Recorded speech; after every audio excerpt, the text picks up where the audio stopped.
السلام علیکم ورحمۃ اللہ وبرکاتہ۔ الحمدللہ ہم اس جگہ پر حاضر ہوئے ہیں جہاں پر جسے خیبر کا قلعہ کہا جاتا ہے اور جہاں جنگ خیبر ہوئی تھی، تو اس جگہ پر الحمدللہ سید امین القادری صاحب، عبد القادر صاحب اور میں سید یاسین باپو، سید سمیع اللہ صاحب اور عبدالرحیم صاحب الحمدللہ ہم تشریف لائیں انشاءاللہ۔ تو حضرت اس جگہ کے اس مقام کے بارے میں کچھ بتائیں گے انشاءاللہ۔ بسم اللہ الرحمن الرحیم، الصلاۃ والسلام علیک یا رسول اللہ صلی اللہ تعالی علیہ وسلم۔ کبھی دیوار ہلتی ہے، کبھی در کانپ جاتا ہے، علی کا نام سن کر اب بھی خیبر کانپ جاتا ہے۔ سبحان اللہ۔ آج سرکار ابد قرار روح فدا صلی اللہ تبارک و تعالی علیہ وسلم کے صدقہ و طفیل خیبر حاضری کا شرف ملا ہے الحمدللہ۔ آج تاریخ ہے 22 جنوری 2020۔ یہ خیبر کی تاریخ یہ ہے کہ جب مدینہ منورہ میں یہودیوں نے غداری کی اور اللہ کے حکم سے مدینہ منورہ سے یہودیوں کو نکال دیا گیا، تو دھیرے دھیرے اکثر یہودی خیبر میں جمع ہونے لگے اور وہ اپنی طاقت کو یہاں یکجا کرنے لگے۔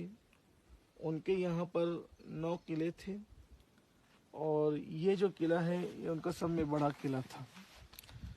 اللہ کے حبیب علیہ الصلوۃ والتسلیم یہاں تشریف لائے کہ یہ جو فتنہ بڑا ہونے والا تھا تو اس چنگاری کو شعلہ بننے سے بچا لیا جائے۔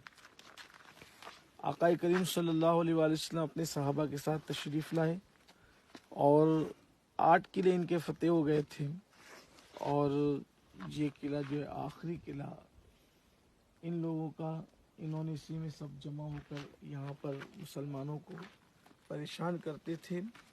روزانہ کوئی نہ کوئی سپہ سالار کی حیثیت سے جاتا تھا اور واپس آتا تھا، اس لیے کہ یہ قلعہ فتح نہیں ہو پا رہا تھا کیونکہ اس کا دروازہ اتنا بڑا تھا۔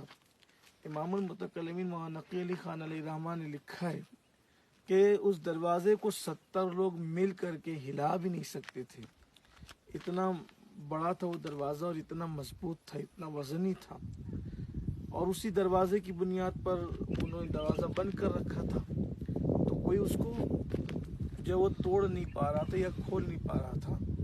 آخرکار صبح سے شام تک جنگ جاری رہتی اور ہر آنے والا سپہ سالار اپنی کوشش کے مطابق، اپنی طاقت کے مطابق کوشش کرتا اور پوری جاں فشانی کے ساتھ لڑتا، لیکن یہ سعادت کسی اور کے مقدر میں لکھی تھی۔ ایک دن اللہ کے رسول صلی اللہ علیہ وآلہ وسلم نے فرمایا کہ میں کل پرچم، یہ علم اس کے ہاتھ میں دوں گا جس کے ہاتھ پر جو ہے وہ خیبر فتح ہوگا، اور وہ شخص اللہ اور اس کے رسول کا محبوب ہے اور اللہ رسول سے محبت کرتا ہے۔ صحابہ کرام کہتے ہیں کہ پوری رات ہماری بے چینی میں گزری کہ کل وہ کون خوش نصیب ہے۔ ایک تو یہ کہ وہ فاتح خیبر ہوگا، پہلی بشارت۔ دوسری بشارت یہ کہ وہ محبوب خدا بھی ہوگا اور محبوب رسول بھی ہوگا۔ سبحان اللہ۔ تیسری سعادت یہ کہ وہ محب خدا بھی ہوگا اور محب رسول بھی ہوگا۔ سبحان اللہ۔ تو رات بے چینی میں گزری، لیکن جب صبح ہوئی تو سب آئے، حتیٰ کہ کچھ لوگ جو ہے اپنی انگلیوں پر کھڑے ہو کر حضور علیہ السلام کو اپنا آپ دکھاتے تھے کہ حضور علیہ السلام مجھے عطا فرمائیں، لیکن حضور نے پورے مجمع پہ نظر ڈالی۔ میں یہاں چشم تصور سے وہ منظر دیکھ رہا ہوں کہ کیسا وہ منظر رہا ہوگا سبحان اللہ کہ سید عالم قائد المرسلین اپنے صحابہ کرام کی قیادت جو ہے وہ ایک جنگی قائد کے حوالے سے فرما رہے ہوں گے، اور سب صحابہ کرام بے چینی کے ساتھ حضور علیہ السلام کی طرف متوجہ ہوں گے کہ حضور پرچم کس کو دیتے ہیں۔ سرکار نے چاروں طرف دیکھا اور دیکھنے کے بعد میرے کریم آقا نے فرمایا این علی، علی کہاں ہے؟ صحابہ کرام نے مولا کائنات کے بارے میں عرض کیا آقا ان کی طبیعت خراب ہے اور ان کو آشوب چشم ان کی آنکھ آئی ہے۔ سرکار نے میں لے کر آؤ۔ مولا کائنات کو بلایا گیا، سرکار علیہ السلام نے پوچھا کیا ہوا؟